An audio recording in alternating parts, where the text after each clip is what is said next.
সমুদ্রের মাঝখানে এক জাহাজ প্রচণ্ড ঝড়ের মধ্যে পড়ে লণ্ডভণ্ড হয়ে গেল। সেই জাহাজের বেঁচে যাওয়া এক যাত্রী ভাসতে ভাসতে এক নির্জন দ্বীপে এসে পৌঁছালো।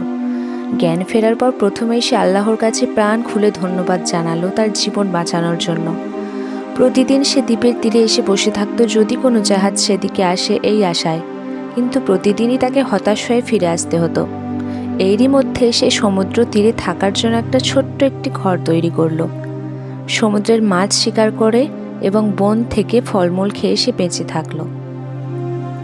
একদিন সে খাবারের খোঁজে বনের গভীরে প্রবেশ করলো। বন থেকে সে যখন ফিরল তখন দেখলো যে তার রান্না করার চুলো থেকে আগুন লেগে পুরো ঘরটিই ছাই হয়ে গিয়েছে এবং কালো ধোঁয়ায় আকাশ ভরে গিয়েছে। লোকটি চিৎকার করে উঠল, হায় আল্লাহ, তুমি আমার এত কষ্টের ঘরটি শেষমেশ পুড়িয়েই দিলে। এই বলে সে মাতম করতে লাগলো আর নিয়তির উপর তিরস্কার করতে করতে ঘুমিয়ে গেল। পরদিন সকালে এক জাহাজের আওয়াজে তার ঘুম ভাঙল। জাহাজটি সেই দ্বীপের দিকে তাকে উদ্ধার করার জন্যই আসছিল।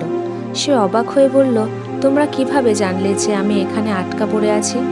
জাহাজের ক্যাপ্টেন জানালো, তোমার জ্বালানো ধোঁয়ার সংকেত দেখেই তো আমরা তোমাকে উদ্ধার করতে এসেছি। লোকটি তখন বুঝতে পারলো যে ঘরে আগুন না লাগলে আমি কখনো বাড়িতে ফিরতে পারতাম না।